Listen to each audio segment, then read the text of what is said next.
Good evening, everybody, and welcome to another fun-filled episode of WrestleZone Unfiltered. Jason Bingram, along with always the prettiest motherfucker Canada's got to offer, Paul in the house tonight, and we have been ranting for 12 minutes, or we would have actually been on time tonight. Paul, how you doing? I'm freezing. There's like 2 feet of snow outside, and I'm very, very afraid. Oh, they're calling for snow here too, if it makes you feel any better. And I don't think we're going to get 2 foot, but you know we're I told you before I need to go to Florida or somewhere because I need the older I get, my joints hurt when it gets cold, and it's just like reminding me that I'm getting old. So I'm right there with you. I cannot stand to be cold. What you been doing this week? Anything good? Prepping for a job coming up. Long, boring, women's stuff. All that. And, do you have a good non-Canadian but American holiday last week? Honestly, I had that moment of like you warned me it was Thanksgiving coming, and I still went, it's Thanksgiving. As usual, ate too much, that kind of stuff. Happy, joy. But we will start with a sad note. I don't care what you think of CM Punk, the character, or Phil Brooks, the person, but he loved Larry. I mean, just look at the shit in AEW, man. Kenny going in there to get Larry out of the way for the brawl and all. I mean, just the Larry the Dog jackets, the shirts that he's wore, all the stuff he's done about him. And, Phil and AJ lost a member of the family because Larry has passed away. And, I'm an animal person, and I saw that and I just felt for him. I'm like, and I'm not a big CM Punk fan, but I was just like, oh, Phil, I'm sorry. Yeah, no, it's rough no matter who you are losing a pet. Like that's a rough go no matter what. It is. So let's try. And I'm the type of person that had to say mean things about CM Punk. Me and you both.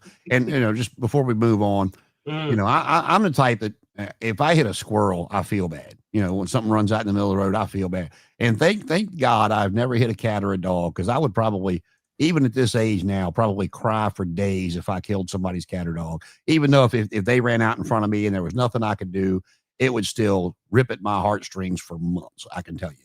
Oh, I had to take the dog to the vet. She had an allergic reaction. It became like an infection. Well, as soon as you hear the word infection, what have I done to my dog? I've almost killed my dog. I can't have a dog. What am I doing? You know what I mean? Like, you just panic because you worry so much about this stupid thing that can't go like, hey, if a dog could say, hey, my tummy hurts, it would make it all so much easier. I don't know if her tummy is exactly hurting, but I've got a 40-pound Belgian Malinois or, pit mix, depending on who you ask. I don't really give a damn one way or the other. She's just mine that sleeps long ways beside me in the bed. But the majority of the time when she gets under the cover, she puts her head down this way. And she never has, you can never hear it. But man, when she's got gas at night, that stuff comes up through the cover. and I'm just like, dear God, you nasty bitch. She is crop dusting the hell out of me sometimes at night. And I'm like, look, one more, you getting out to bed. I've smelled their food. I can imagine why their farts smell like that. But yeah. All right, moving on from animal feces. And actually, folks, we actually tried. I don't know how well we will stick to it, but we actually tried. We're trying to do a format tonight so we don't ramble as much. And so we will move on to, I don't know if you watched it, but I did, the Survivor Series. I did not watch it, but I've heard an awful lot about it. You missed absolutely nothing. Not a damn thing. It's 3 hours of my life I'll never get back. The women, again, just like AEW's Blood and Guts, the women by far outperformed the men. It was a little, it was nothing really unexpected. They saved Lash Legend for last, which is good that they had to protect her. She's not ready for all that yet. The fridge was next to last, so that all made sense. Io Sky did her trademark off the top of the cage with the trash can. Got to do it. Charlotte and Rhea got along. There was a couple of tense looks. I mean, it was just a lot of stuff you expected to see. But again, they did outperform the men. From what I hear, okay, so there's an expression I love. I've heard it years ago in small business. MVP. What is your minimal viable product? What's the smallest thing that people will buy from you? like without them kind of ignoring you.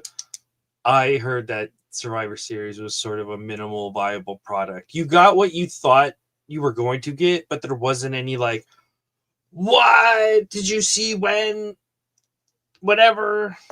Well, I'll tell you this: if it'd been back like back in my day, and I had to pay $50 for it, I would have been upset. Mm-hmm. But I switched from YouTube TV over to the Hulu Live TV, and it's included with it. So it saves me $30 a month from paying extra 30 for Hulu, Disney, and ESPN. Getting the same live channels I got through YouTube. So essentially, it doesn't cost me anything. It's not even cost me the extra $10 I said I would pay for it a month because of like W Network, all that crap. Mm-hmm. But it just, I don't know. I mean, I got to the end of that show and went, well, what the hell did I just watch? And I think it's especially disappointing. I'm going to say in a general sense for general fans, because AEW just had this like almost groundbreaking event that was essentially the same event. And instead of, like we were talking about this a couple episodes ago, instead of like pedal to the metal, let's show these people how to do pro wrestling. It was like WWE went, whoa, whoa, whoa, whoa. That's for the sickos. We don't do that here. And then did a perfectly PG violent death match. can you imagine if Dusty was booking that? After if he had been watching Blood and Guts, knowing he had his War Games coming up. Let me tell you something, brother. You see what they did over there? Oh yeah, you gonna bleed so much that we might have to carry you out. Okay, so immediately what I think Dusty would have done. Now this is just my opinion. This might have been just what I would have done. But if you saw 2 teams of 5 on AEW, I would have went, no 2 teams of 5. We're changing it. So the format is just slightly different, so it doesn't feel the same. You know what I mean? Like it's like Home Alone 1 and Home Alone 2. We know what we're getting into, but if you just put Home Alone 2 in like a different city and somewhere different, or somewhere we all know, it might be good. Well, if Dusty was in charge and things had kind of, progressed over the years and he saw Blood and Guts, I think you would have seen the top put back on the War Games like it was originally done. To make it a little different, but you can be on the top and do more stuff. There's a kind of the Hell in a Cell feel, but everybody talks about Flair's ego back in the day, but you hear the boys and the girls talk that were backstage talk about it. They're like, oh yeah, don't get me wrong, Rick had an ego. He goes, but he goes, that's why they made the perfect rival. They're like, yeah, they could get along and they could talk and Rick really looked up to Dusty when he started, but he said, by the time Rick became world champion, he said, you have no idea Dusty didn't show it on TV. Dusty came across as, the working man's champion. They said, that son bitch had an ego too. And, I don't know what he would have tried to come up with to do it, but he would have been the first one as soon as Blood and Guts went off the air, rewriting shit, trying to figure out how to outdo it.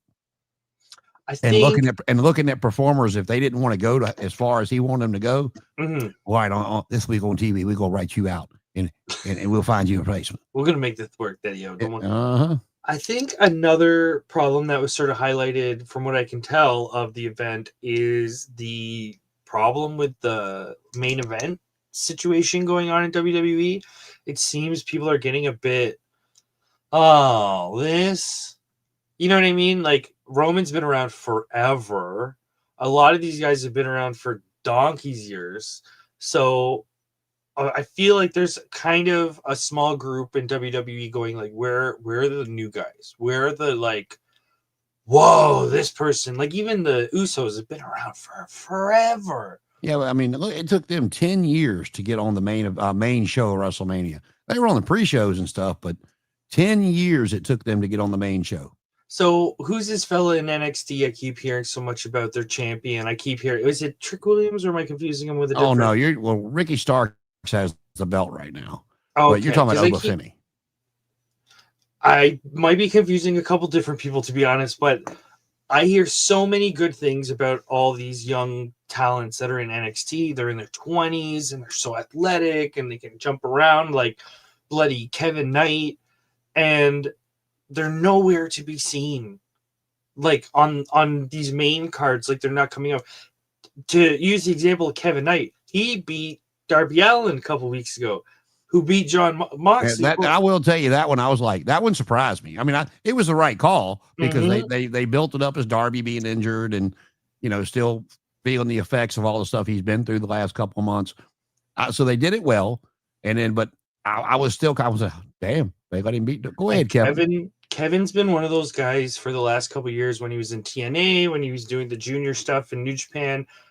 He was one of those guys that everybody looked at and went, "This guy, he's athletic." Yeah, I think I told you when we were talking about when they first put him and Dirk Diggler together. That I said I could not see this. This is not you like Bailey, that's fine. He's just not my cup of tea. But when I look at him, Bailey would be lost in the shuffle in NXT, kind of like Johnny Gargano. If he made it to the main roster, nobody would care. Kevin Knight is special. He would do well wherever he goes. He's got, I think it was perfect. Okay, this is another sucks to be New Japan because he was one of their young lions. So they put like 4 years of work into him to like train him on the basics and make sure all these fundamentals are perfect. And then unfortunately, Japan, I hear they're on top of New Japan not doing good. The country itself is not doing too well. So here comes Daddy Warbox with $1 billion. Hey, Kevin Knight, you want to join my company? You'll be champ in 4 years. And yeah.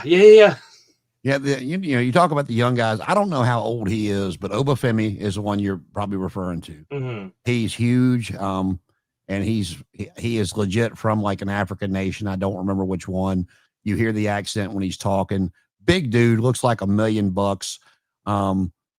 And the crowd's always doing the way his music is lined up. It's like the when he walks down. And they've had it lined up to call him up a couple of times. I don't know what keeps happening, but he lost the belt to Ricky Starks, and you didn't see him anymore.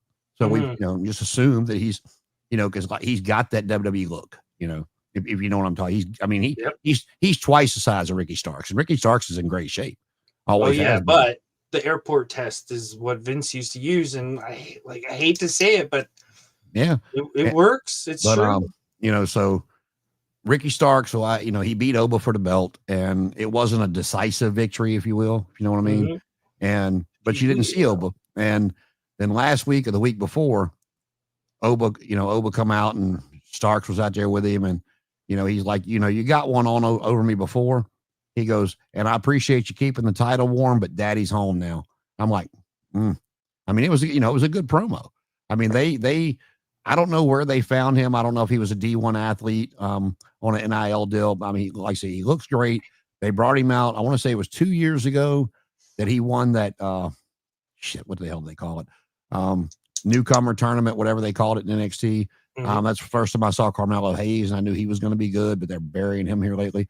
But he won, you'd never seen him before. And, he come out there and he was pretty dominant in that tournament, and they pushed him up the ladder real quick, and it's like I don't know what's going on with him as far as the main roster. But so to jump back to it, there was someone posted a clip on Squared Circle where it was like Roman sitting in between the rings, and he looks to one side, and it's, correct me if I'm wrong, but it was Punk and Cody on one side, and then he looks over and it was the two Usos on one side, and they're doing this whole like champions or friends or family, and part of me was like, yeah. But the other part of me was like, every single person in that ring has been here for 15 years. Like even Cody, I know he went, but Cody's a name that we're all familiar with for a long time. So where's that one dude? Or even like Elias, like where's that one person that you're like, oh no, this guy's coming up and they're pushing him hard. The only one, and not that it's exciting, but here's my take on it. Paul Heyman, to me, is responsible for where Brock Lesnar is today. Paul Heyman made in one of his promos, I know they're close, but it was a pretty good shoot promo when he was talking to Bronson Reed and Braun Breaker, about whatever. He was like, how many main events did the big dog have at WrestleMania?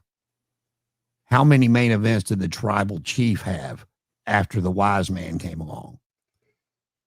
He goes, I did that. And he's talking about what he did for Brock and what he done for people. And he was 100% right. I mean, for the longest time, I hated Roman Reigns because it was the John Cena effect. Vince just kept pushing him down people's throats, Yeah. and the crowd was like, nope. Well, I was one of the people that left. Like, not, I don't want to turn it into like a shot thing, but it was just one of those like, I'm not. It's like when you go to a restaurant and they only have Pepsi products, and you go, I'm a big Coke fan, so maybe I'll go to the Subway down the road. It's just one of those things where I knew I don't like this, and it's not going to change. So, you know what I mean? I look somewhere else, but it's like I can't believe he's still there, doing it, going.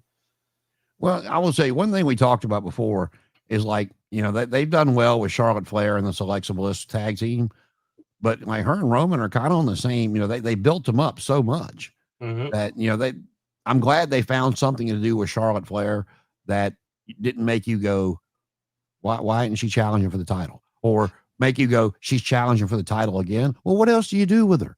You don't put her up here away from everybody. What do you do with Andre the Giant?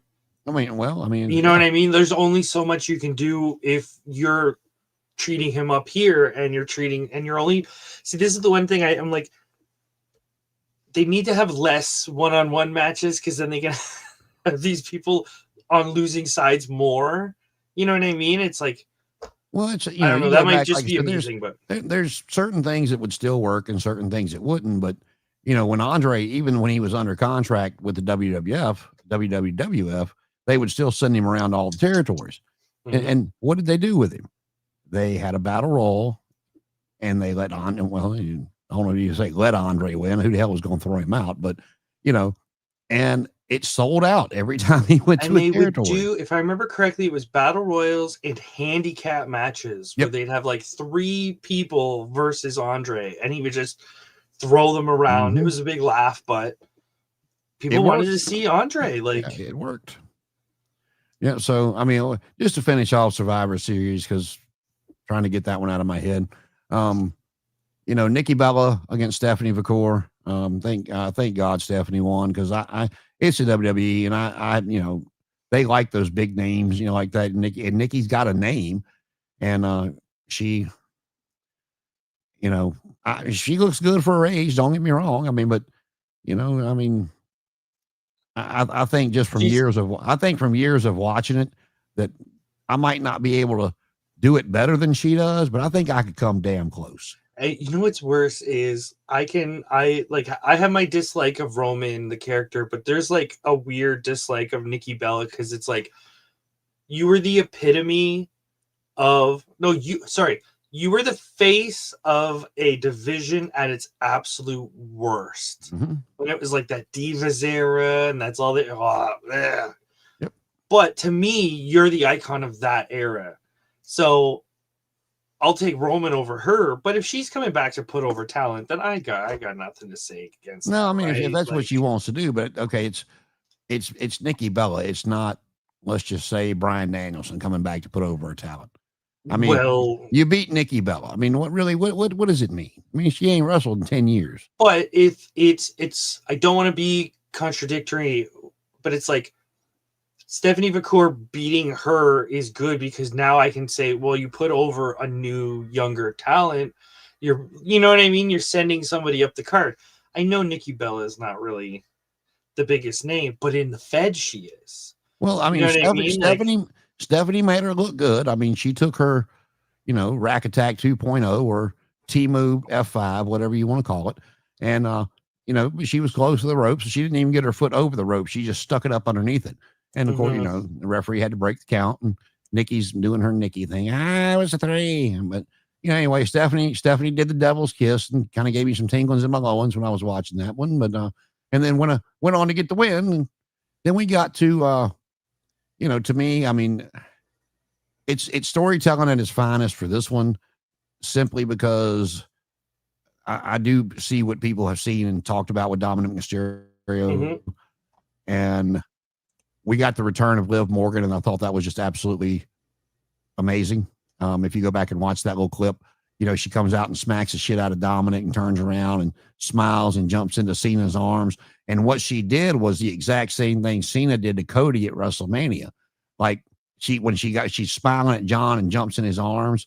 and then the camera comes in on her face when it's up on his shoulder, and her whole demeanor changes, and she looks like the Rock. Yeah, the Rock does the thing, and then she jumped down and she kicked him in the ding ding, and in years past, the reason I say it's storytelling at its finest, if you look at what Cena's done over the years, it was so much involvement between Raquel and Roxanne, and you had JD and Finn, and then Nikki Bella, Liv Morgan at the end. Super Cena back in the day would have been able to overcome all that. Mm-hmm. John Cena at this age, slowing down, fell victim. And, and God bless Dominic in the post show. They're like, "Are you proud of the way you won?" He's like, "That's the way Dirty Dom wins, baby. We get the job done." I'm sorry, did I win? Then yes, I'm proud of myself. So, and like I said, I'm I see the Judgment Day falling apart, but I don't know if it's Liv and Dom it's going to go one way or the other ones that break away from them. Who's going to be the heels, who's going to be the baby faces and the thing. But Liv and Dom have good chemistry on screen together. They need to, for a while, they need to keep them that way. And we'll see where he moves on to. So, and then you got to the men's war games, and everybody, the guy jumping in. That was a stomp. That's Seth. The hell it is. If it was Seth, he wouldn't have went after Punk. Oh, it's the Black Scorpion. It's the first thing I said when I saw it. I'm like, hey, Sting. Well, I forgot what the angle was, but if you go back, you can find it. But Austin Theory had come out in an outfit just like that for something, and then he actually, he revealed himself as Austin Theory. But they've done it a few times. This black hood, black jeans, Cadillac, and because everybody says it's Austin Theory, you never know, they might change gears and go somewhere else. But that's the one thing that I am excited for. Everybody's been talking about Braun Breaker because since he started in NXT, because of who he is, his bloodline, no pun intended, and bringing up that Rick Steiner is his dad, Scott's his uncle, blah, blah, blah, blah, blah. So, he's been out there since day one pretty much, but Bronson Reed's a big dude, but I mean, up until now with association with Heyman, he hadn't meant nothing. I hate to say it, but I feel like Bronson Reed has a very obvious, what's the expression, ceiling above him. He's always been great at that A+ kind of rank, like in New Japan, wherever I've seen him, but he's always the guy that fights the guy. He's never the guy that beats the guy. But, and that's fine. Like you talk about elevating younger talent, though. I mean, if it is in fact Austin Theory to be revealed under the hood, then you're going to have, like I said, yes, they've been pushing Braun Breaker since day one, but Heyman takes him to that next level and teaches him in the process, the art of storytelling, why you do this way versus not doing it that way. So you're going to have Heyman elevating not only Braun to where everybody expected him to go, but Bronson Reed, who actually went, whether he's got a ceiling or not, means something now to where he didn't before. And, Austin Theory is a very talented young man. He always has been. He just got caught in the crossfire because Vince wanted him to be the next big thing. And they had to kind of shut that down when Vince left because of the way Vince left. So, there's Heyman doing what Heyman does and elevating new talent. Who knows if there's a bit of spitefulness somewhere in the corporation where they went, "Oh, that's his guy." Well, yeah. I mean, and he falls victim to some producer somewhere pointing a finger. And I think that's kind of why they pushed the brakes on it, was to save him of that. To say, like, look, we don't want you to be on TV and everybody just go, "Well, that was Vince's guy." Let's cool it down for a little bit, and you go fuck off over here with Grayson for a little while, and then we're gonna, we're not gonna tear you completely down, but we're gonna push you down the card, and then we're gonna rebuild you. Just don't get frustrated. So if it is in fact Austin Theory, which it should be, then as Heyman elevating some newer talent, we'll see where it goes. Hopefully. And then you had, like I said, the men's war games, just thug. I mean, the very end of it saw, after it was all said and done, Punk and Roman shake hands and like, okay. And then Cody's just kind of standing there looking like the odd man out. And then Roman walks over and gets in his, not like face, but face to face. And he, they got the camera in close enough so you can hear what was said. And he looks at Cody. He's like, "That's the last time we ever team." I'm like, and I'm sitting there like, I mean, again, it goes, and like I said, when I talk about the art of not telling a story, it's like when I get frustrated with some of the stuff AEW does. That made no sense to me. Punk just got pinned. Cody didn't bump into you. He didn't hit you by accident. He didn't hit Punk. I mean, he did. There was an elbow like in the very beginning of the match that Cody was like, "Whoa, man, sorry." But Roman wasn't even in the ring. It didn't cause him to lose. They went on to fight together. Like I said, Punk takes the pin, and then Roman's telling Cody they're never going to. I'm like, and you can have a team mishap spot without it turning into, oh my God, you hit me. Because that's storytelling. If the Four Horsemen are fighting someone that have never teamed, it would make sense for the people who have never teamed to have some fumbly bumbly here and there. I've seen matches where that's the story. They've miscommunicated and they don't break up. You know what I mean? You don't have to have this whole shebang. But I feel like at that level of the card at WWE, it's like almost full-on telenovela at a point where you're like, oh, come on, really? Is that what we're doing? Talking about younger guys, and I can't remember the context of why he started. I was listening to Cornette the other day, and he was talking about how people were talking about something about the old days, how it was all these older guys wrestling. It wasn't any young guys. And so they picked the year 1984 to go down all the main event guys that were in different territories. And Barry Windham was like 22 or 23, on top of the world.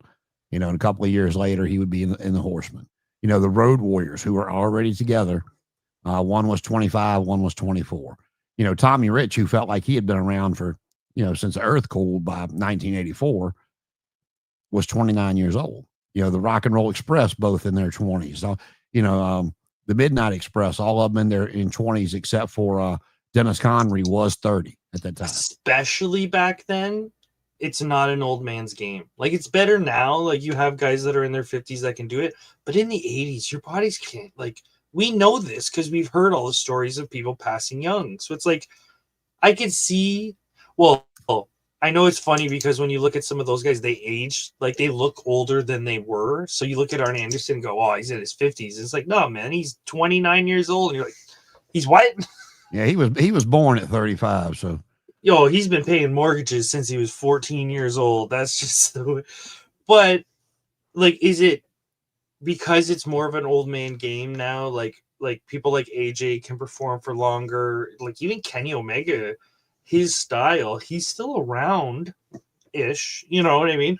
But if I look at AEW and I look at New Japan, I can at least go, those are the guys that they're on their way up. They may not be at the top of the card right now, but we all can agree that they're, doing this. It's like, well, I've said WWE, it before. There's a lot of, I've said it before, and again, it's just my opinion, but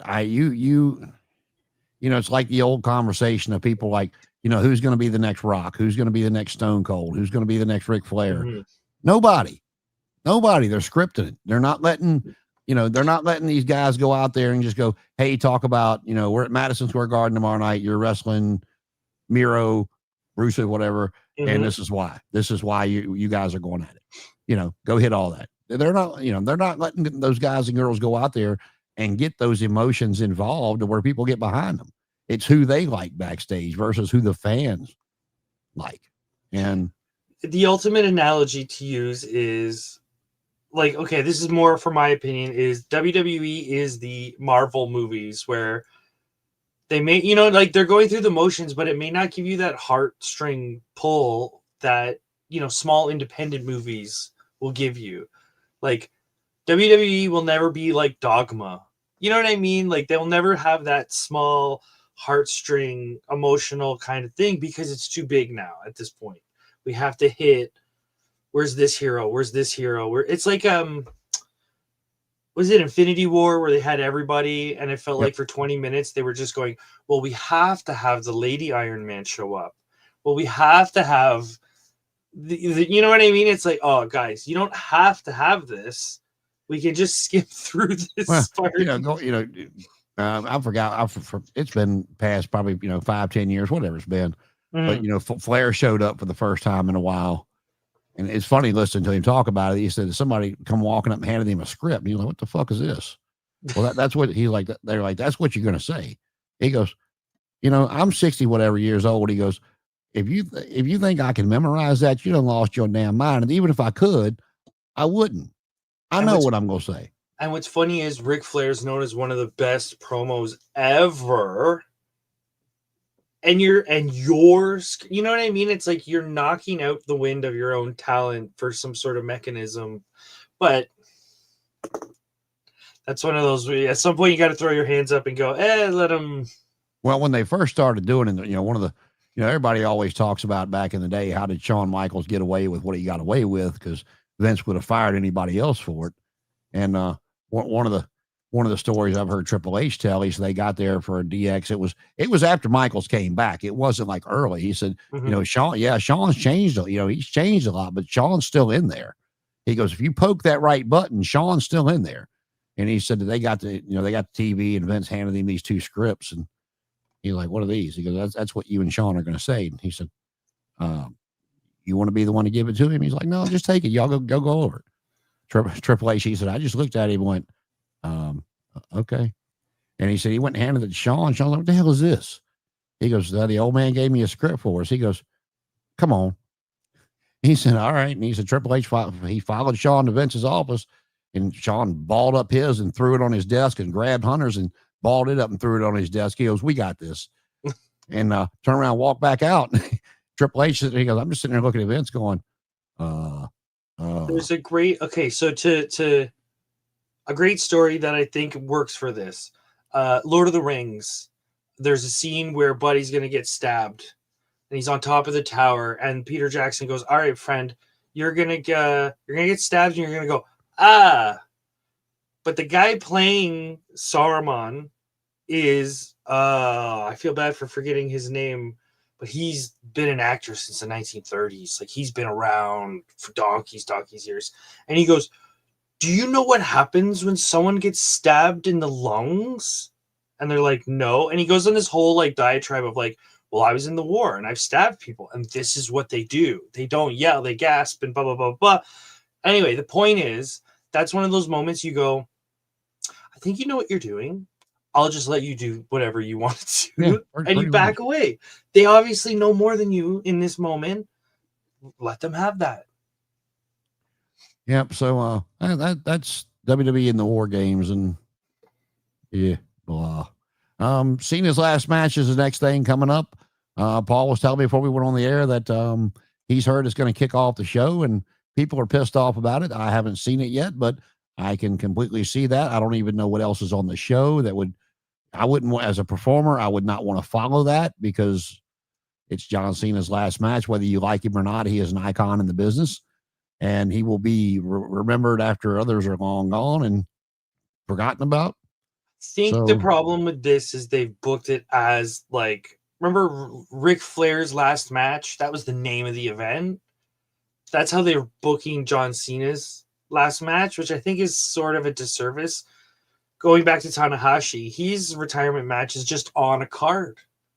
It's just one of the many matches on the Wrestle Kingdom card. Yes, it's a big match, but the heavyweight championship is going to go after. So to me, it's like, first might be an odd choice, but I can definitely see the reasoning on why it's not last. No, not last. I can, but with the way the WWE sets up their events, you need something. You can't. That's the one thing about the old school that would not work was bell time's 8:00 and you start at 8:00 with preliminary guys. That you've got a very young Jake Roberts against Tom Sykes, and you're looking at each other going, "Who the fuck is Tom Sykes?" It's like a quarter ramp. Yeah, we've had this conversation before. It's like that's how New Japan books their shows. It's like, start small, let it ramp up. The main event is the high point of the whole show. WWE's like a U. We're going to start off with the Rockers. We're going to start off with the Usos. We're going to have a big opening match, Dolph Ziggler. And then we're going to have a little bit of a lull. And then we're going to have the main event. Well, and I'll be honest with you. I don't know what a good formula for today would be because I can only imagine being in the crowd for one of AEW's pay-per-views, and that live crowd has got to be exhausted because they put on just match after match after match after match. And you can see it. The main event could be the best match on the card, but the crowd is just they're wiped. And I it's think there's been a couple Mania matches that, well, I think they're not great. The crowd was so tired when they were happening that as soon as the final 1, 2, 3 of the night happens, the crowd kind of goes, "Oh, thank God!" Like, yep.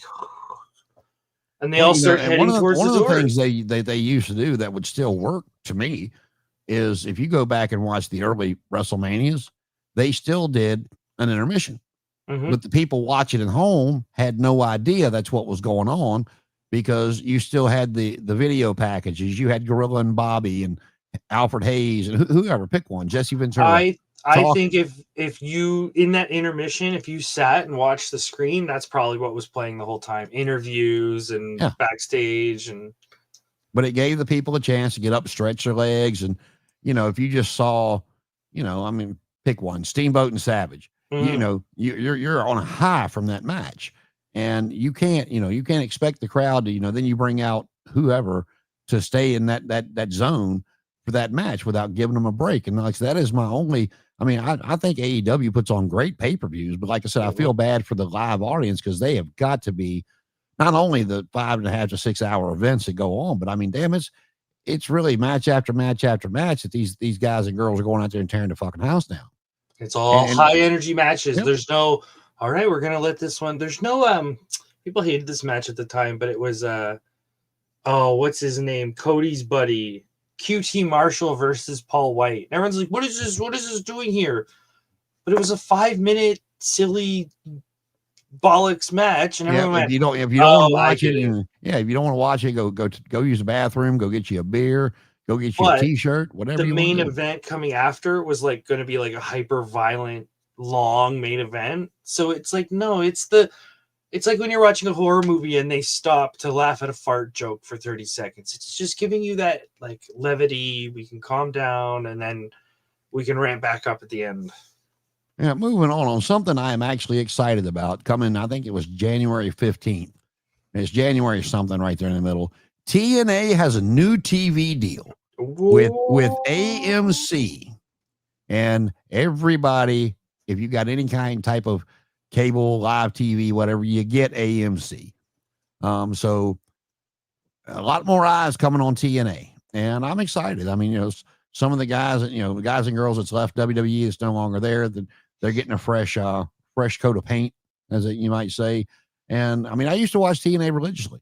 I mean, I thought some of that stuff in the early 2000s they did with the 6-sided ring and the X division, because I've said it before, as soon as WWE bought WCW, it's like they stopped trying. They didn't care anymore. And their product went from here to, and we TNA, don't need to try. Yeah. Yeah. And TNA was working their ass off trying to make a name for themselves. And, so, and it seems like that's kind of still the mentality of the company. So I'm excited. What about you? Hey, the rising tide lifts all ships. I see a lot of hate online where people are like, well, immediately this makes TNA number 2 company. Blah. No. You're getting distracted. If we have more wrestling, we have more people making money in wrestling, we have more happy wrestlers, people can go from one to the other and express themselves in different ways. This is good. This is so good for professional wrestling. I cannot stress how, like, I don't think this is going to be like, life-changing an event anyway, but if this just gives, one more place for people to go, if it helps people in TNA make more money, how could it be, how could it be a bad thing, right? Well, and right now, and where TNA is at, in my opinion, again, just my opinion, for the ones that have not been to WWE or AEW, they might view TNA as their place, especially getting this new TV deal, to be noticed and move up to that next level. It's like I've said before, with AEW, we're 6 years in, so they're not that, their main pay-per-view, the All In or All Out, whichever one they do in England, their big show of the year. Yeah, it's a big show, and it's an honor to be on it. It's good memories, but people in the business right now still look at that and go, I want my WrestleMania moment. I just want. I just want one. And there's nothing wrong with that. I mean, it's a place to aspire to. Just even if you go out there and as an extra and security and get your ass beat, you still made it to the ring of WrestleMania. And it's like DDP tells a great story about Dusty. When he was taught, he said when he was training to because they weren't going to let him manage anymore because he was so big. He said he looked at Dusty and said, well, I just want to be able to keep doing this. I know I'll never be world champion. He goes, that man went from, jovial old Dusty Rhodes to a demon. Looking at me going, oh boy, if you don't never want to be world champion, there ain't no reason for you to do this fucking shit. You might as well quit now. I was like, damn, all right, man, chill.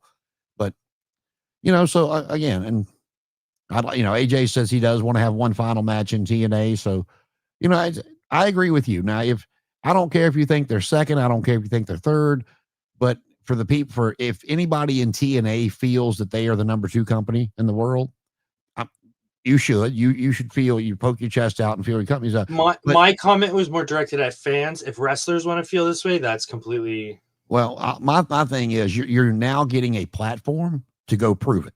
Mm-hmm. It's plain and simple. You have a platform now to go. I know they figured out a way with the ratings of streaming and actual cable. They figured out a way to not perfect, but to get a pretty close range of what the rating is. So if you're really number 2 and you're above AEW, and I'm not saying you're not, I'm not saying you are either, but here's your opportunity to go prove it. Mm-hmm. Go out there and put on the best show you can, and hopefully you got some people in the back that are writing for you that can, because again, I haven't been able to watch TNA on a regular basis. All I see is clips, And from what I've seen, I'm not the biggest fan of. I think now, if this was me and I was in charge of TNA once they got their TV deal, what I would do is WWE and AEW, while different, feel extremely similar. They're high budget, big arena wrestling shows with all the bells and whistles and all that. If they were to go a little bit more like punk rock, like Lucha Underground, not specifically, but a little bit low budget, make it a smaller venue, you know what I mean? Make it a little bit more like we're off the cuff. Remember, Eric Bischoff was very proud of anything can happen on WCW. If they do that, like it's wild, crazy ride in TNA, you never know what's going to happen. That could bring some eyes. I worry they're going to go WWE, AEW, they make money, copy and paste. We're just going to do what they do, copy and paste. Well, you talk about smaller arenas. Dude, as a child, I thoroughly miss those little studio shows they used to do. You could hear every bump on the mat, those 20 or 30 fans that were in the studio, chanting rock and roll or, wooing at Ric Flair. Or, you could hear somebody in the crowd when Dusty's giving a promo about, tell him, Dusty. You could hear it clear, and it was just that more intimate setting. And, they used, it was an infomercial. That's really all it was. Yeah. And, well, that's all. That's all wrestling shows is the infomercial for the event that you're going to see. Now it's sort of to make sure you can talk an ass every 6 inches into the building. So, but we'll see what happens in January. And then you got to talking about the tournament already. So last night we saw the main event of Moxley losing to Claudio, and Bryan Danielson threw that little thing in there. He goes, when we were in the Blackpool Combat Club together, he said, I was never able to beat John, and that's why we all kind of looked at John as the leader. What does this mean? I'm like, yeah, we're all wondering the same thing. Where are we going with it? Because, when John sat down on the outside, bleeding like a stuck pig, the way he always likes to do, Marina come over and checked on him, Wheeler, and Pac actually went in the ring and, patted Claudio first and did the whole. But if you watch at the very end, see, I pay attention to the little small stuff. Moxley finally gets up and, he's doing that with Pac and doing it with Wheeler. And, he does it with me. And Claudio walked outside to check on him. He turned his back and walked away. And I'm just like, we finally getting this because. Yeah, and the way it was going, I mean, Moxley was fighting from underneath. The first time I've heard in ages a crowd start chanting Moxley. I mean, Mm-hmm. it's been a while. So it's like, what are we doing with that?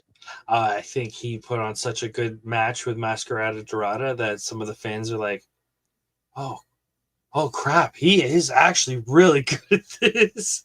I think this is a good direction for them because I don't know if Claudio can be the leader. We can give him a shot. If it doesn't work, we can figure it out and go. If we want to put Mox off TV, give him some time off. Who knows if he's going to go, I know some guys have been going to CMML and stuff like that. I always remember he was supposed to take a vacation years ago and never got that vacation. So if this all ends with Mox being able to go take 4 or 5 months off and rehab and get, I was gonna say get in shape, but he's in phenomenal shape. So I would just tell him to go get some time off. You know Well, what I mean? You've been boy, wrestling repeat forever. myself and sound like a broken record here, but I think they could get well over with Claudio as the leader if they had a decent mouthpiece. And where Claudio is there's no doubt he's the leader. He's leaning over and he's talking to people, but because none of the rest of them can cut a promo. Marina, Wheeler, I mean, Garcia's okay, but I know this is gonna sound weird, but I think it might work for the Death Riders because everyone else is babyface. Their charisma. If Don Callis is the heel, but he's got a lot of personality. The Death Riders are sort of boring in general. You know what I mean? In contrast to the very flashy and over the top baby faces. So if Claudio can just fine tune his promos to be a bit more effective without needing to, you know what I mean, completely change them, I think there's potential, but I think potential isn't, well, on the flip side of that, I can be completely wrong because, even though I say that, it's like when Penta went to WWE. All they ever did with him in AEW was Alex Fernandez going, Penta says, and then when Penta started talking, I'm like, damn, some bitch can talk English. Who knew? I mean, because I'd never seen him talk before. I'm like, who knew? And, so Claudio's never really been given that opportunity to show, charisma and whatever and be the lead dog in the promo. Because even with the bar, Sheamus was the one doing most of the talking. So, I mean, he might surprise me. So, and he only has to do the cool tough guy. He doesn't have to, play this whole crazy character. So, and we saw the first match of the tournament kickoff last week on Saturday with Kyle Fletcher beating Okada yet again in this tournament. Did you go back and watch that match? I did. That was not the best match of the show. No, it wasn't the best match. I think they played it very safe to tell a very safe story just to kind of get through it. I think those guys are going to have a harder match later on, but that was a good pick. Then last night, it finally happened. Had to be Jungle Boy to do it, but I've been saying for months every time he goes, bitch. I'm like, why don't somebody grab his fucking finger and just break it? And then last night, Jungle Boy finally grabbed his finger and put it in his mouth and started biting. I'm like, it only took y'all a year to get somebody to grab his finger, but the Young Bucks made their babyface turn finally. We got them back with Kenny Omega. I think at some point you'll see them back with Adam Page as well, whether it be fighting the Ops or Don Callis or both of them. So that came around and all's forgiven. Let's hug the Young Bucks and we're building to the season finale of AEW, and that's when the Elite's going to come back together, and Cody's going to come back, and we're all going to be a happy family. Yeah, but so then we saw, like I said, Mox won his first match, lost last night. Kyle Fletcher won his second match and over Kevin Knight, who did beat Darby Allin last week in his first match. So there's been some decent matches in this tournament already, and we'll kind of see where that progresses. But let's see. Moving on, where are we going now here, Paul? Oh God, there's a bunch of stuff. If we want to just touch on some loose things this week, apparently Nakamura has asked for his release. You know how many times I've heard that the past 2 years? So the reasoning I heard this time is he really wanted to take part in the Tanahashi retirement match. So apparently there was a lot of talk, and the WWE was like, nope, we're not going to do it. And apparently, allegedly, Nakamura's like, yeah, I want out. And WWE's like, no, we're not. No, Well, I mean, that's that goes back. It shouldn't surprise anybody because that goes back to after Flair lost his retirement match. They gave him 250 grand a year. We've talked about this before to be that, thing kind of like Titus O'Neil's doing now. And, he's like, cool. And then he was going to be inducted into the NWA Hall of Fame. He let a local promoter who's small, promote him and do all the advertising. And then like at the last minute, WWE said, no, you're not doing that. And it pissed him off. He's like, this little guy here spent all this money, to advertise and promote that I'm coming. And now you're going to say at the last minute, what are y'all going to do for him? And they're just like, we don't have to do nothing for him. And Flair asked for his release after that, and he got it. So apparently the problem with WWE sending Nakamura to Japan for one match is, well, New Japan's teamed with AEW, and AEW is our rival. So you cannot go and help our rivals' friends.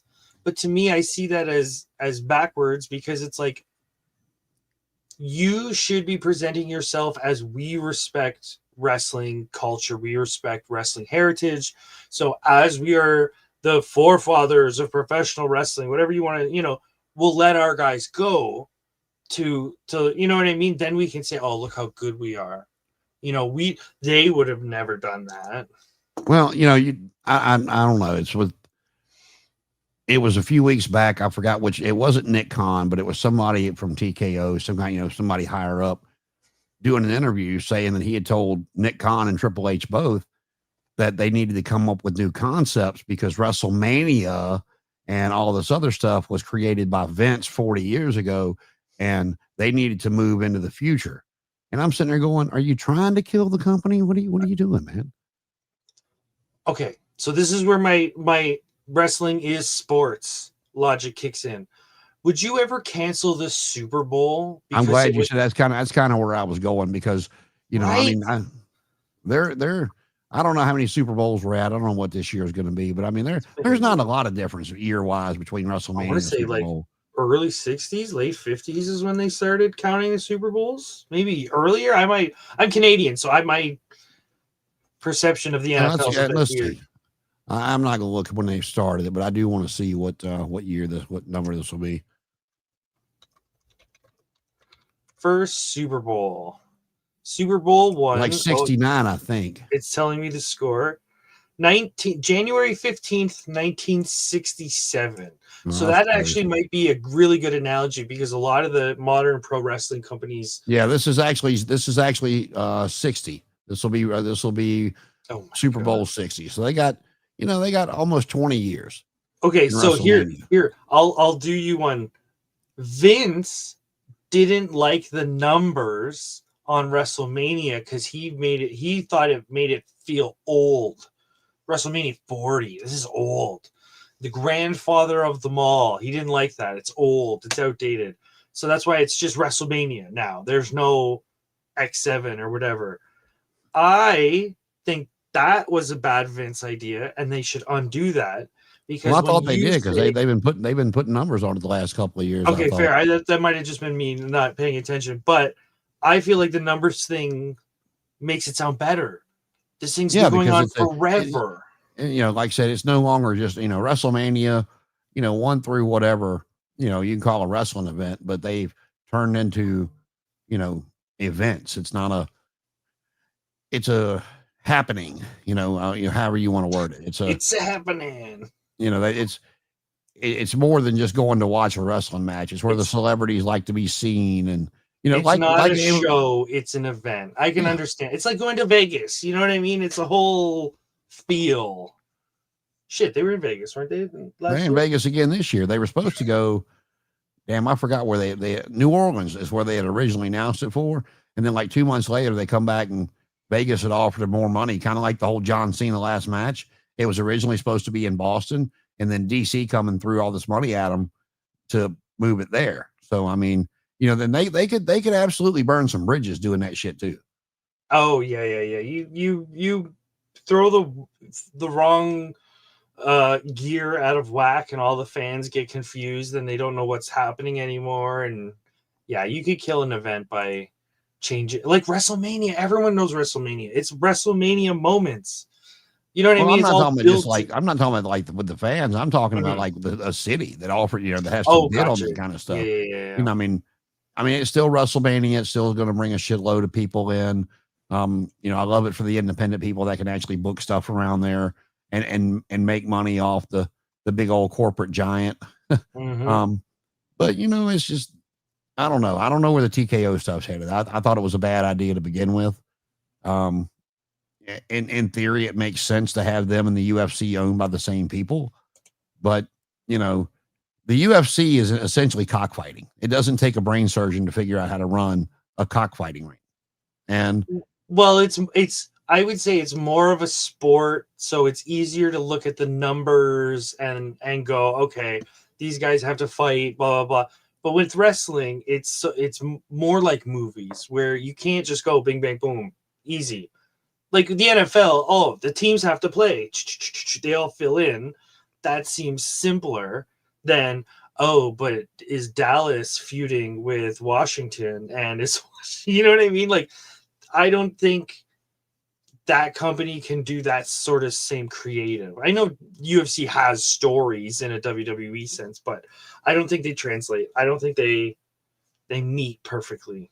well, we've talked about it before too. One of the things that I miss, and uh, her and I talked about it for a second because I was talking about one of the shows we watched. I'm like, yeah, I said, it goes off the air with a cliffhanger. I said, not a bad one, but it goes off the air with a cliffhanger. She goes, oh, cliffhanger. I said, oh, look, man. I said, I grew up watching Dallas religiously. I don't mind a good cliffhanger. I said, and I said, I miss the old days of wrestling when, they were brawling at the end and you got, Bob Caudle or Gordon Soley or David Crockett or even hell, Tony Schiavone, when he first started yelling, fans, we're out of time. We got to go. We'll tell you what happens next week. And I instead of love that just, panicky yeah, kind of feeling. Yeah, yeah, it and feels just, real. yeah, and it's just that at the end of them now, they're all just kind of sitting around going, all right, well, all right, fans, we'll see you next week. It's just like, okay. Yeah, it's definitely an oddball. Okay, I just want to talk about we're still doing the New Japan World Tag League. It's been going for oh my god, it's been going way too long. It's You one, mean two. like FTR's title runs? Yeah, I way think I too think long. we're on night 11, night 10 or 11 of the tournament, and I think that they've been doing okay. So usually the tag tournament's sort of the boring part of the year before Wrestle Kingdom, but when I'm watching these matches, it reminds me of watching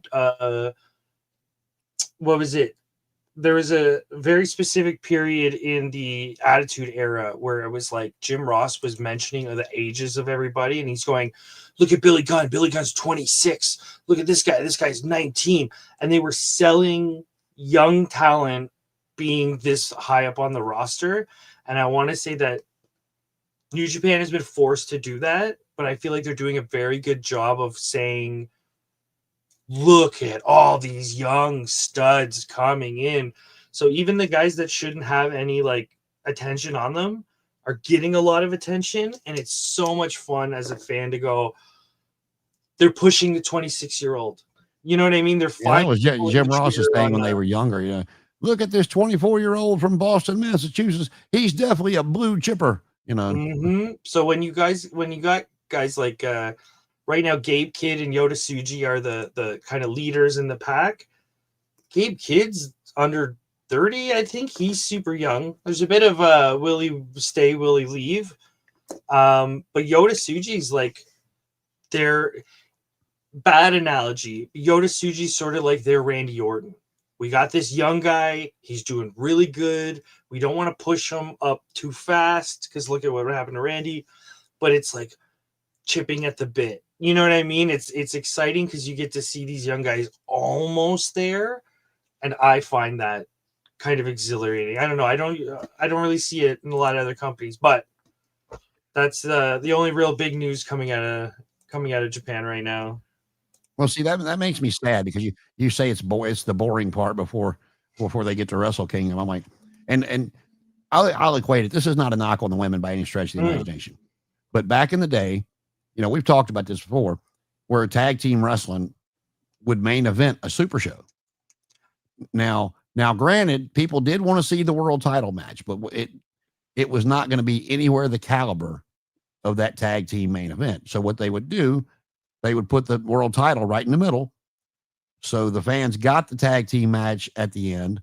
And also the world title did not have to follow those four guys.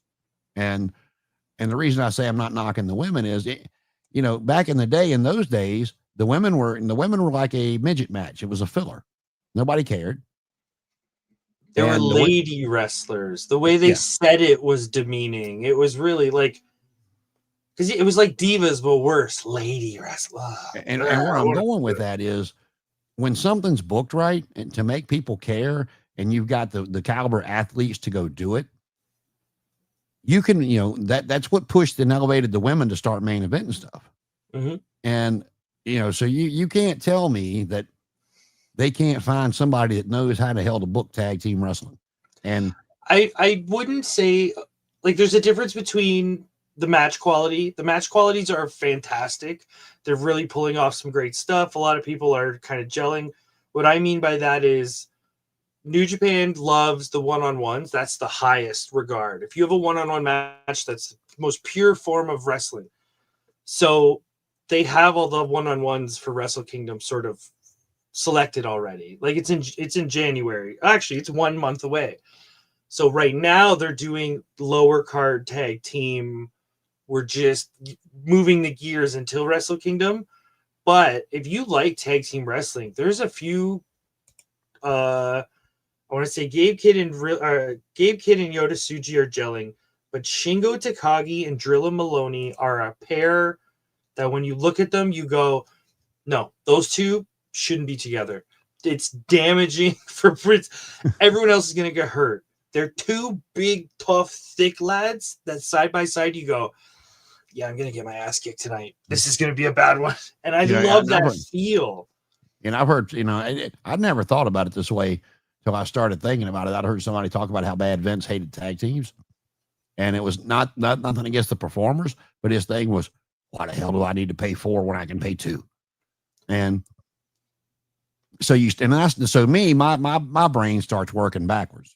And then I think of how, he broke up the Hart Foundation, which needed to be done. Brett did well on his own, of course. The Shawn Michaels wanted to break away from Jannetty, but then you stop and look at the other ones. The Powers of Pain looked tremendous as a tag team. They didn't make it 6 months in the WWE without being broke up. He broke up the British Bulldogs, for God's sake. And look how good they were as a tag team. And I mean, you can sit there and run it down through.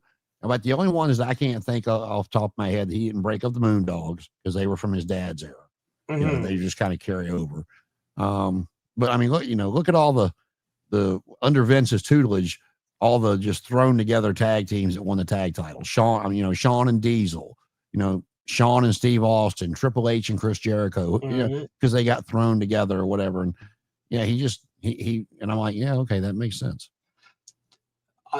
I could go on for hours about this, but basically the way that I view it is American wrestling is like it's like a triangle upside down. So you start with one-on-ones and then you build up to the multi-mans, and the multi-mans are the big exciting matches, the 4-on-4s, Survivor Series, War Games. In Japan, it's opposite. So we start with the 5-on-5s that are low stress and just fun multi-mans, but we build up to the one-on-ones, and those are like the creme de la creme. You're never going to have a main event that's not a one-on-one because they treat it as such. But I find that in America, they kind of go, eh? So there's a lot of one-on-ones, and then they build up instead of, you know what I mean? It's a weird philosophical difference. But in Japan, factions are everything because you have to have those 4-on-4, 3-on-3, 5-on-5. Those are extremely common. So you have to have groupings. So if you took the Hart Foundation, they fit perfect in Japan. There's 5, 6 of them? Bloop, done. Now, if like the Undertaker came over to Japan, there'd be a bit of, well, where do we put him? Who does he team with? He can't just have one-on-ones all the time. You know what I mean? It's so, the fundamentals are so different, right? It's night and day sometimes. Yeah, the two teams that come to my, Michael Hayes has talked about it. Everybody says, yeah, they did one match in WWE and got fired. And Hayes is like, that is not what happened. He said, we did one televised match. So we did two or three house shows, and he wanted to break us up. He said, like, he comes to us, he goes, of course he liked Terry. He goes, everybody liked Terry. He goes, I think he wanted me to manage Terry or manage somebody else. And he goes, who the hell knows what he was going to do with Buddy? He goes, but we were like 4 or 5 matches in, and he wanted to split us up. We were like, you know what? No, we're not doing that. And then, when at the end of their first run, when Hawk started having so many of his problems and he got let go, and Animal stayed and finished up the bookings because he wanted, he didn't want that on him. That's when Hawk went to Japan, and I believe it was Kendo Nagasaki, if I remember correctly, that Hawk started teaming with, and that was the one riff. Sounds very familiar, yeah. That was the one riff that him and Animal that had right there for a while, and it took them a while to make up because Hawk took their gimmick to Japan and teamed with Kendo Nagasaki, like letting Kendo wear the spikes and the face paint out. And it was just a similar name too. It was like Road Warrior Spike or Road Warrior Dirt. It was very on brand. Yeah. It wasn't like sort of different. Like, hey, I'm bringing this guy on for. Do you remember when they did? The Bushwhackers are actually part of the Dudley family. It was a one-off gag because they teamed one night. So they did the gag. Hey, we're all related. Ha. And that was it. Well, you bring them up. That's another team we talked about.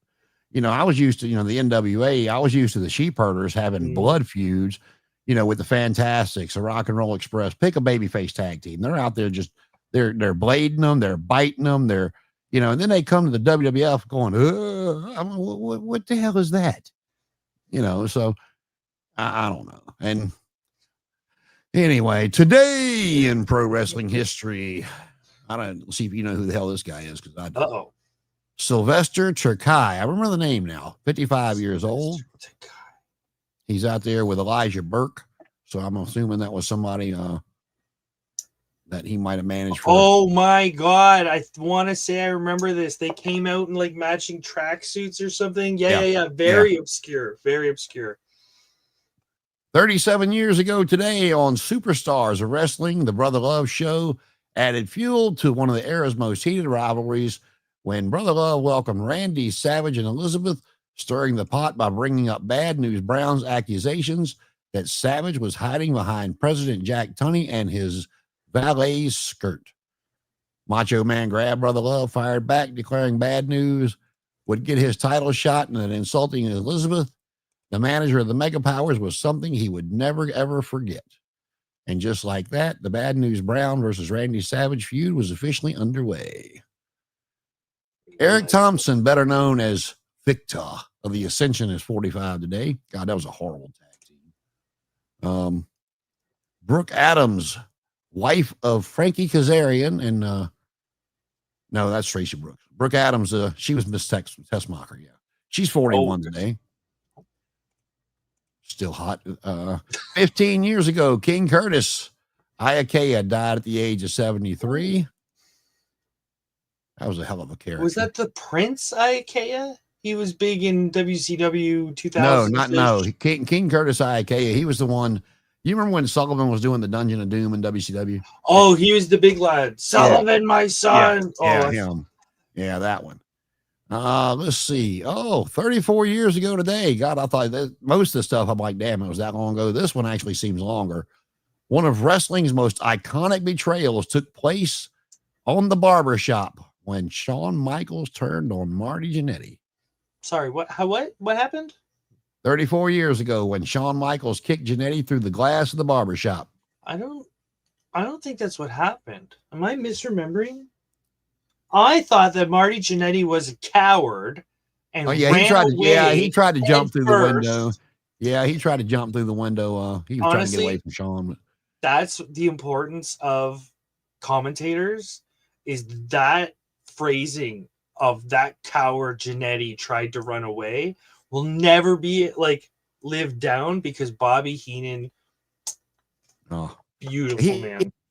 you know, you see some people that can do one and not the other, but you don't see somebody. It is so rare. Bobby Heenan was just, I don't know, man. He was, The Jesse most Ventura. quotable announcer of all time. Oh yeah, he was just that when he let the F-bomb slip on Nitro because Pillman grabbed his neck. You know, he actually had legit neck problems. That's why he quit taking bumps. My favorite bit was, it's a very small bit, but every so often the crowd, like, you know, when they do the crowd shots and they'd find a hot girl and they'd kind of pause on the hot girl, Bobby Heenan would be like, let me tell you, what was I talking? Sorry, what was that? And he would just get distracted by the woman. It's like, that's funny. That's really good stuff. Another 34 years ago, Jack Tunney. Remember Jack Tunney? Canadian Jack Tunney. Yeah. Stripped Hulk Hogan of the WWF Championship that he had won from The Undertaker the night before at this Tuesday in Texas pay-per-view. I remember that. The match included an interference from Ric Flair, the use of ashes from the urn, and a steel chair. Tunney announced that the title would be awarded to the winner of the Royal Rumble. I love Jack Tunney. I feel like that's exactly how Tony Khan should be treated in AEW. You're never on camera except for like a behind the scenes thing. You're never in the ring. You're never cutting a promo. You're just, hello, the Warrior has won 2 belts and he cannot defend both. So we are going to let you guys decide. Well, you know, I will say this, for an official voice. Where you were talking about WWE not letting Shinsuke appear because AEW is the dreaded enemy or whatever you want to call it. Allegedly. Yeah. Well, a couple of weeks ago, I don't even remember who he was talking to, but, you know, I came away going, damn, Tony took off the fan hat and finally put the business hat on because he came across as, you know, intellectual for once, besides the other shit you see him do. But the question came up had, you know, WWE contacted him about using Edge for Cena's last, you know, retirement tour. And he was like, you know, he didn't say anything bad. He was like, no, he goes, they didn't contact Adam or I, either one. And the next question was, if they would have, would you have allowed it? And he said, I'm sure we could have, you know, came up with something that was mutually beneficial. We could have had talks.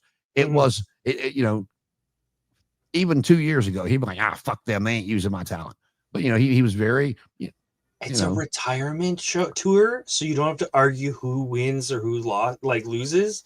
Because Cena doesn't need to win against Edge. You know what I mean? It's not like, remember the old super shows back in the day where it's like Texas Tornado but people would argue like, Tornado would never lose to Jerry Lawler. Well, Jerry Lawler, it doesn't matter. They're all old men. Yep. Like, let them double DQ. It's fine. It's fine. You know, speaking of Edge, I keep, you know, now that FTR has made me bored with the tag titles again.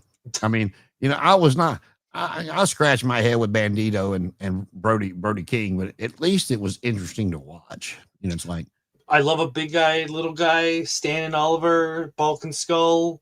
I love, you know what I mean? And, you know, I'll be the first one to say, in my opinion, all their matches as tag team look like a clusterfuck. It's like, how is this going to end? You know, because Bandito doing his thing and Brody have to come in and save the little guy. And then the little guy. And it's funny because those guys are very good at lucha things. And lucha things usually don't feel like a clusterfuck. They feel like long, drawn out moments. You know what I mean? Because they're looking for this element that's not choppy. But yeah, I don't know. I enjoyed them as a tag team. I think they're more sellable now than FTR is. That's my 2 cents on that. And I can't tell you if it's I've made it no bones about it that I don't like Stokely Hathaway, and I didn't like him in NXT either. You didn't like his weed? Oh no, that wasn't Stokely. I'm a racist. Never mind. And Malcolm Bivens, that's who he was in NXT. Didn't like him there either. I don't know. I think FTR needs a manager, but they are like, you know, they do not fit together. That's not his whatever you want to call it. I mean, you got 2 North Carolina country boys out there with, you know, whatever he's trying to, you know, perceive himself as, whatever he's trying to project that his character is, and they're nothing alike. It would be like, if you want to flip the script on it, in my opinion, of, you know, somebody like Dax Harwood that's 20, 30 years older, managing Shelton Benjamin and MVP. It's like, one of these things is not like the other. It doesn't work for me. And FTR just, I mean, FTR needs a Paul Ellering, not specifically Paul Ellering, but they were good. They need Tully Blanchard. They need someone from a bygone era that makes them feel that way. Right now, it's like, look, you have an even younger guy. You guys are supposed to be the old souls, and your manager's 14 years old. What do you do? and I mean, you know, they won the titles at the pay-per-view, and it was like the epitome of, and the crowd goes mild. Ugh. They could use Jake. The problem is Jake's a monster of a man that makes Lance Archer look small. So I don't know if they can. Yeah, I mean, he's still you know, God bless Jake. He's getting paid by both companies. He's on a Legends deal with WWE, and he's on a talent deal with AEW. So I think that's phenomenal for him. He needs. It's going to sound bad. He needs all the help he can get, but it's Jake. Like, if he's had a rough enough go, I don't watch Beyond the Mat specifically because of the Jake the Snake segments. It haunts me. I'm so happy to see where he is now. He looks so happy. He looks so content. You know, and just to piggyback off that, you know, when him and Cheryl got back together, that just kind of warmed my heart, because he had talked about it, you know, for years, that that how much he loved her, and how, you know, how bad he knew he screwed up and he hurt her, and that, you know, and to see them find their way back to each other now that he's clean and sober, it's just like, you know what, man, I got a smoke in my eye. I can fuck with this side of wrestling. Yeah, we can do this. Here you go. 33 years ago today, Andre the Giant stepped into the ring for the final time. It was in All Japan Pro Wrestling, a 6-man tag match. He teamed with the Giant Baba and Rusher Kimura to defeat Hakuya Egan, Masabu Fuji, and Watashi Okuma. I know I just screwed all those names up. That's okay. It's like I'm googling Rusher Kimura. I know Kimura, but Mr. Toyo. Some of these names sound very familiar, but it's like, oh, these are guys from a bygone era. Rusher Kimura, his debut, 1965. So no, a few old souls in that match for sure. Maybe a few. Killer Tim Brooks, better known for his days in World Class and Georgia Championship Wrestling, was born on this day in 1947. Another sad note, 16 years ago today is when we lost Umaga at the very young age of 36. That's a tough one. Oh, here you go. Japanese star Hiromu Takahashi turns 36 today. Don't know who that is. I think he's still the junior heavyweight champ in Noah, but I could be wrong. I haven't seen him wear the belt, but the picture they have has a belt on him, but does not say he's still champion. Oh yeah, he might have lost it recently. I know that. See, that's why I love Japan, because they're all in different companies all the time, moving around. It just feels refreshing. 24 years ago today, the Vince McMahon Kiss My Ass Club came to an unofficial end, and Vince McMahon was the one who had to close it.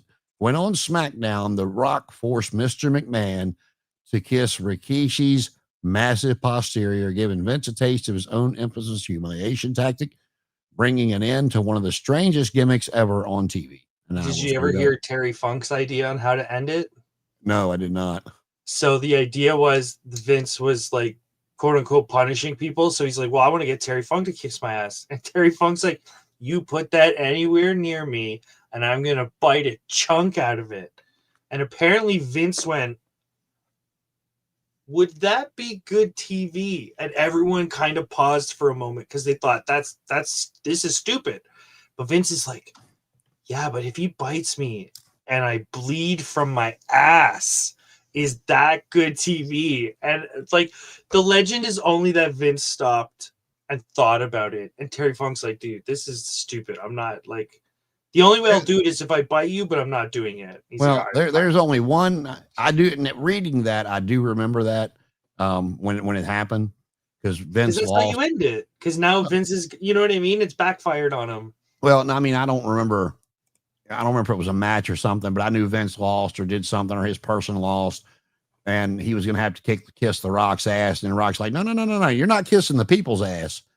I got a special ass. And he brought out Rikishi, and, you know, Vince and his famous facial expressions. But the one segment from that whole thing that I remember was when he brought JR into the ring to do the kiss my ass, and JR told him no. And whoever was in the ring with him grabbed JR, and Taker's music hit. He was doing the biker gimmick. Mm. And Taker started, you think he's out there to save JR, and then he starts talking about all the stuff he had done.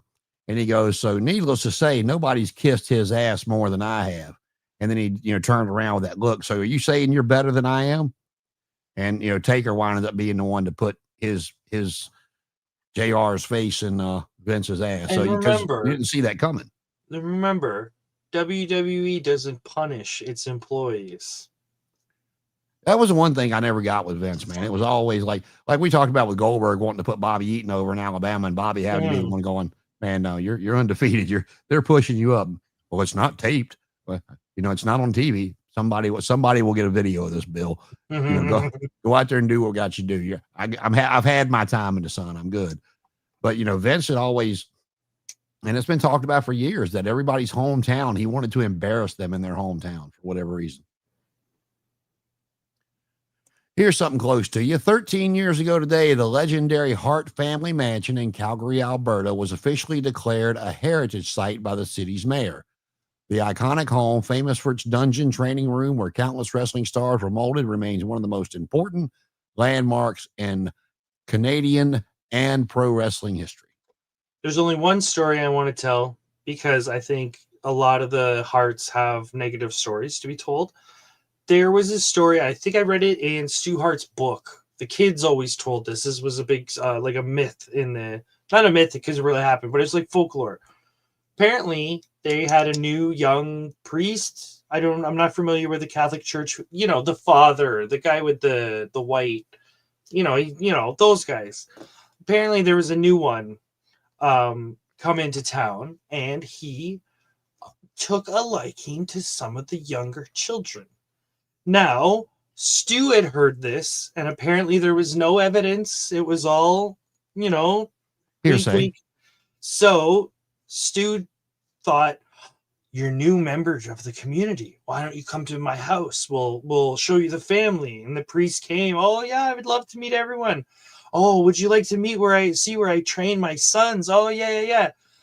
The legend is that the priest went down a couple stairs, the door closed, the door locked, and all you heard was screaming, like tons of screaming. Apparently the kids were terrified. Is my dad killing someone? They said the screaming stopped. 10 minutes later, the priest came up. I have to leave. No one ever heard anything about him after that. It's like, I think this Stu Hart guy might be a good fella. Did you? I don't know how much WWE you watch, but did you see they're finally giving Natty speaking of the Harts, Natty a new gimmick? So she's got to fight with him tooth and nail. I have seen this because she did it at Bloodsport a few months ago. Yeah, they're letting her bring that to TV. Apparently, she had to fight tooth and nail to be able to do that. And then once she did it, someone went, "Oh, this is really good. We want to do that." And she's like, "I hate you guys so much." It's like fighting with your parents. You know what I mean? Like, I want to go. And then they're like, no, whatever. Hey, I didn't know you could do that. I've been telling you for years. I think it's great. I think Natty could still go, as evident from the Bloodsport matches. Like, she's a women's vet. Put her in a team. Okay, bad example, but put her in a team with Bianca Belair. Put her in a team with Jade Cargill. Someone like younger people, she can kind of help them grow up the card. Well, I think that's she was the one training Maxine Dupree to get ready for that Intercontinental title match against Becky. And I'm seconds away from singing the Canadian national anthem at this point. Like, you brought up Bianca Belair. We hadn't seen her in ages. I mean, is she pregnant? Is she hurt? I mean, anybody know? I think they might be just floating them around. I know that there's a lot of complaints about no time off now, but if she's just like, hey, we're going to give her a couple weeks off so we can bring her back, and she's, remember the Mountie? You give him a couple years, you give him a year off, he comes back.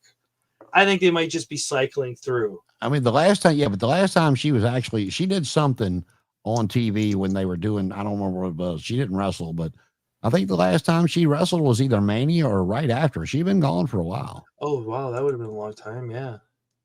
I mean, she's So been on TV. She's been on hopefully TV she's once not or hurt. twice, but like it wasn't in a wrestling capacity or anything. So I don't know. Hopefully she's on TV somewhere.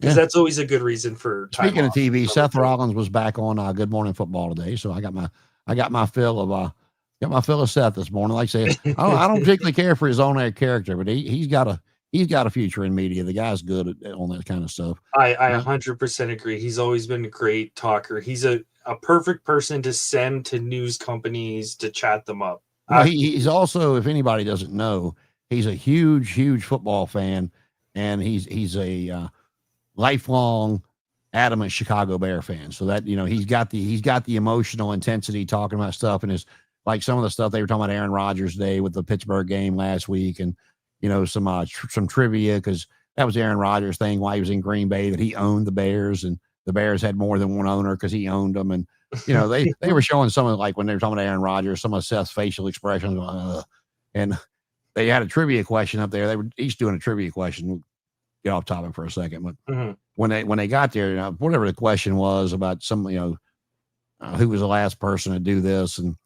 he was getting ready to say something, and Kyle come in, and Kyle Brandt is like, now wait a minute, before you pick your answer, he goes, now the TV people, our producers know what they're doing. He said, so Aaron Rodgers might be in there, just so you have to pick Aaron Rodgers. He goes, I don't care if answer A, B, C, and D were all Aaron Rodgers. I'm not picking him.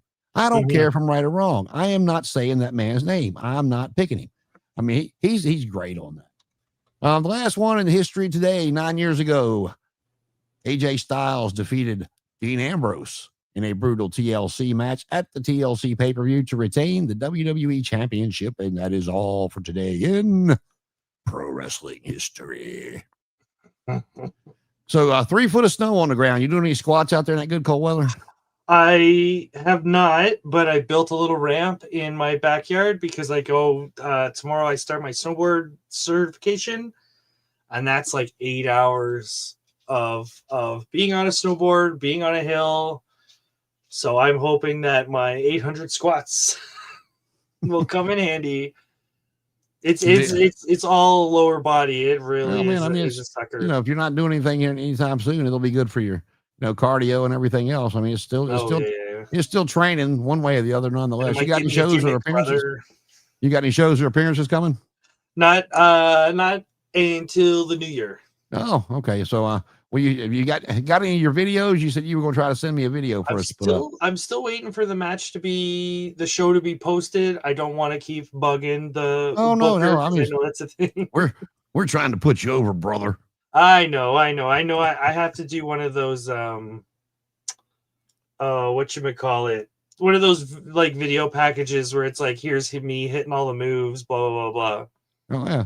I mean, it's if you go to my YouTube channel, you'll see some you'll see some DJ commercials for the company I've put together, and it's some good highlights of people dancing, and the groomsmen entrances, and I had a bride and groom actually do for their first dance. They did the whole dirty dancing thing with the lift, and I mean, got to go in and edit put the good spots in there, man. Yeah. I mean, it's always a good time, but you got to show the highlights, man. The highlight reel. Yeah, you got to give the people what they want. So, are we going to be back on Thursday next week, or is that when you need to start switching? I believe so. Well, I'll let you know if we're going to start switching, but for now, I believe Thursday's going to still be okay. Well, there you heard it. So, unless something changes, we will be back with you next Thursday. I'm Jason for Paul, the prettiest motherfucker that Canada's got to offer. It's always fun, and we'll see you again next week.